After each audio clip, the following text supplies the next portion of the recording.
bienvenue à studioartfolie.com. Mon nom est Claudine Delaunay, votre animatrice à la créativité au rendez-vous. Aujourd'hui, je vous présente une capsule de Les trouvailles de Claudine. En premier lieu, j'aimerais vous expliquer comment je fonctionne quand j'embosse. Et la capsule d'aujourd'hui, c'est de la façon de se ramasser, de nettoyer et d'embosser sur une surface limitée qui fait qu'on n'a pas trop de dégâts autour, de petites poudres volatiles et tout. Alors, je m'explique. Première des choses, je peux vous montrer ici un projet que j'ai fait dernièrement. On embosse l'enveloppe, le petit signet. Hein, c'est toujours des petits ajouts qu'on peut faire qui viennent avec nos cartes qu'on crée et qu'on offre en cadeau. Ensuite, je vous explique. Le fer à embosser que j'utilise, c'est celui de Stampin' Up. L'embossage à chaud. Donc, on utilise une poudre pour embosser, gaufrer. Ça dépend des gens, des fois ils utilisent différents termes.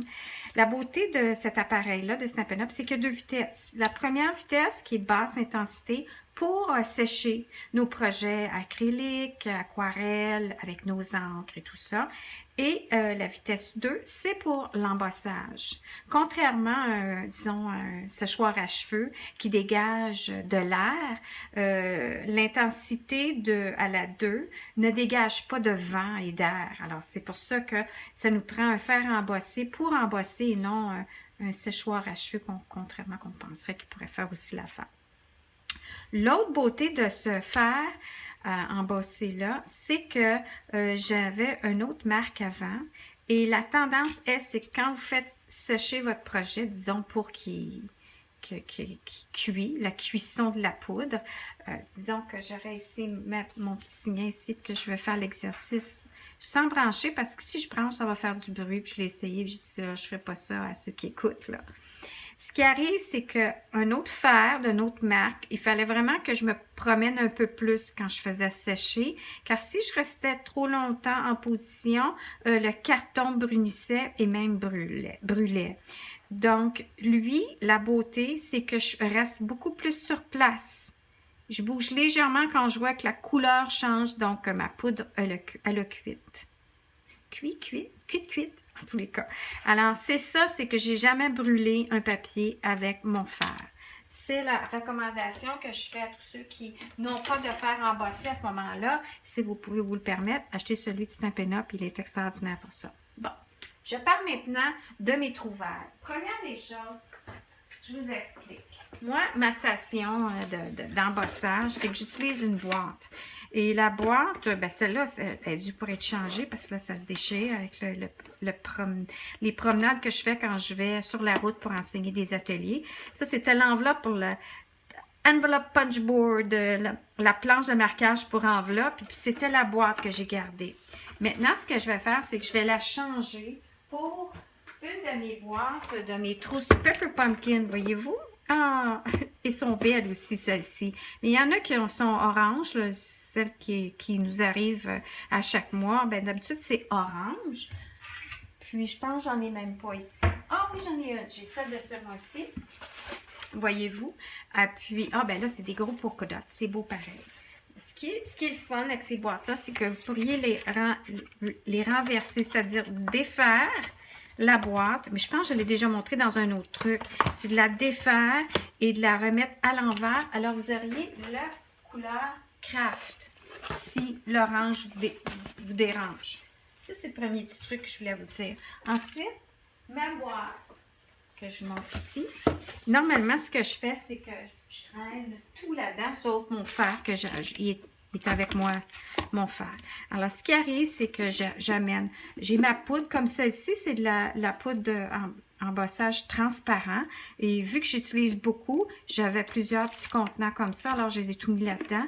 Puis, normalement, je laisse une cuillère, mais là, je trouvais que c'était fatigant d'avoir la petite cuillère qui s'amusait dans la poudre.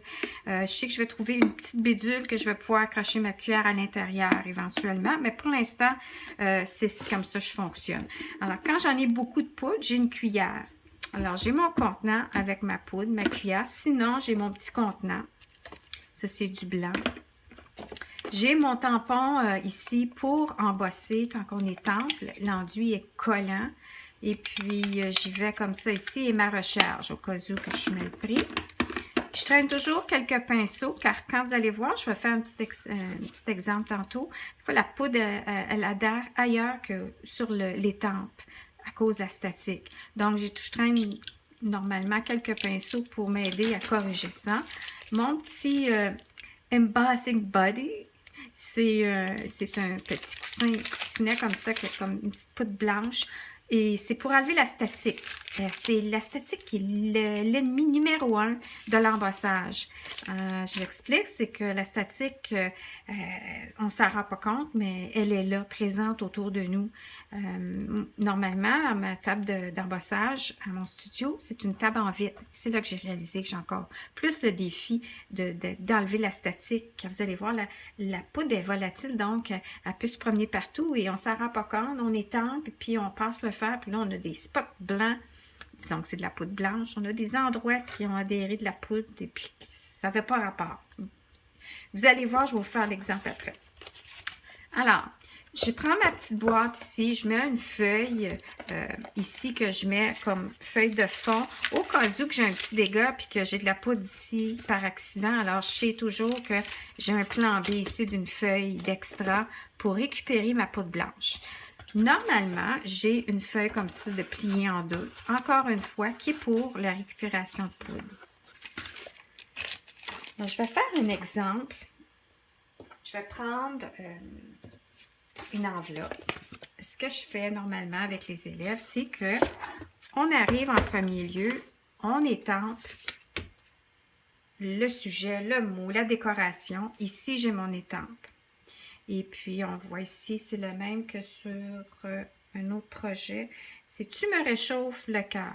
Alors, je fais comme ça ici, avec mon tampon encreur Versamark, qui est exprès pour la poudre embossée. Puis là, je vais étamper sur mon enveloppe. J'appuie comme il faut. Les enveloppes transparentes, toujours un coussinet en dessous, car sinon, ça a de la difficulté à bien adhérer. C'est un petit peu croche, mais c'est pas grave. Là, savez-vous ce que j'ai oublié de faire? C'est que la première chose qu'on devrait faire, c'est de passer le Embossing Buddy avant. Voyez-vous? Et puis là, ça empêcherait la statique sur la surface ici où je vais mettre de la poudre. Mais là, je ne la mettrai pas. Puis, on prendra... Non, je vais en mettre parce que je ne veux pas gâcher. Ce que je fais à ce moment-là, c'est que j'en mets autour de l'endroit où je vais embosser, passer au fer. Alors, c'est embossing avant, le petit body. Après ça, l'estampage. L'estampage. Mon Dieu, que je l'ai discuté ce matin. Ensuite, on y va. On retire tout ça. On prend notre petite boîte station. Normalement, je mets ma feuille comme ça ici et je fais mon travail de saupoudrer ma poudre. Mais la première découverte, c'est ça ici. C'est les cafés filtres paniers. Alors, on oublie ça ici. Et on y va avec ça. Je trouve que c'est moins embêtant. Quand vous avez terminé, c'est toujours pour la même couleur, vous le gardez. Si disons que c'est juste une fois, ben, vous pouvez le jeter. Mais c'est vraiment, je trouve, génial comme idée. Alors, j'y vais avec ma poudre blanche que je saupoudre, comme ça ici, sur mon mot. Et je dis aux élèves, aux clientes, soyez généreux, n'ayez pas peur, là, vous récupérez le tout après. Alors, voyez-vous, je fais ça comme ça ici dans le contenant. Normalement, si on n'est pas capable de s'enligner sur le contenant, on le verse comme ça ici. Alors, prise number 2.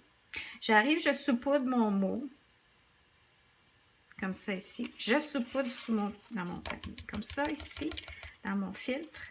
Mais il est comme pas mal plus épais. Et là, je prends mon fil et je le prends comme ça ici.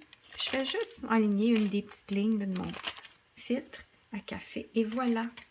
Et j'ai trouvé que c'est plus facile à manipuler qu'un papier que je fais comme ça, que je verse et que je remets comme ça ici. Puis là, je mets de la poudre blanche parce que hier, on a fait avec une grande classe, alors j'avais pas mon fil. Et je referme tout ça ici. Là, ce que vous allez voir, c'est que ça ici, vous avez le choix. Vous pouvez dire, ben là, je veux le récupérer. Alors, la deuxième découverte, c'est les Swiffer. Vous coupez une feuille de Swiffer, là, vous savez, le petit balai qu'on passe sur les planchers. On le coupe, la feuille, en quatre, un petit morceau comme ça. Et ce que vous faites, c'est que vous pouvez juste essuyer. Bon, excusez-moi, j'ai mon chien. Ella, viens ici. Ella, viens ici. Viens-t'en, ma pitoune. Viens-t'en ici. Vite. Bon. Alors, excusez-moi, elle a fait des siennes. Bon, alors on essuie, puis ça, c'est génial, ça l'enlève la petite poudre volatile qui peut être un peu partout. Puis, ce que je fais, c'est que moi, je vais nettoyer après avoir embossé. Donc là, j'arrive, j'enlève tout ça. Regardez, je prends ma petite station, puis ma boîte, c'est fait pour ranger, mais en même temps, pour limiter l'espace où que la petite poudre pourrait se promener. Alors là, je vais faire un tout petit exemple. Fermez vos oreilles. Je vais ouvrir à 2. Quand je pars mon fer, je vais le fermer. Quand je pars mon fer, je le pars à 2 et j'attends quelques secondes pour qu'il ait le temps de bien réchauffer. Et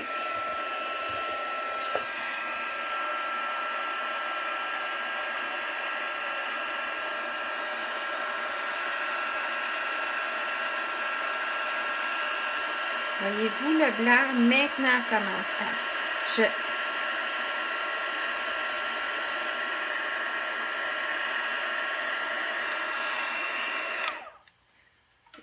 J'ai tenu mon doigt comme ça ici, mais parce que je voulais vous le montrer plus haut. Mais normalement, je le laisse dans la boîte comme ça ici. Et je tiens avec un outil ou le bas d'un bâton, pas proche parce que ça pourrait, c'est très très chaud. Et je ferai le même exercice. Là, on peut voir que le lettrage est plus épais. Puis là, on peut voir, parce que j'ai passé 2 fois avec la poudre. Et puis ici, je peux voir même que c'est peut-être pas cuit. Non. L'autre test, c'est j'attends que c'est refroidi. Puis là, je fais comme ça. Et puis, c'est pas collant. Si c'était collant, ça veut dire que vous n'avez pas terminé de cuire. Alors, quelques secondes. Puis là, je me demande, parce que je vois ici un petit peu que c'est plus pâle.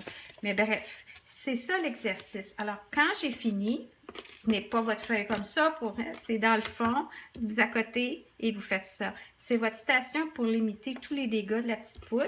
Et après, j'y vais avec mon petit chiffon comme ça ici. Puis j'enlève la petite poudre comme ça qui pourrait avoir volé un peu. Et ça, c'est bon pour toutes sortes de petites cochonneries autres aussi que la poudre embossée. Voilà, c'était mon exemple, mes 2 trouvailles de embosser sans dégâts, sans avoir trop de poussière et en même temps se faciliter la tâche au niveau de récupérer le plus de poudre. Et c'est ça, propreté, organisation, ma petite boîte et voilà. Alors j'espère que mon petit vidéo vous a plu. Merci et bonne journée.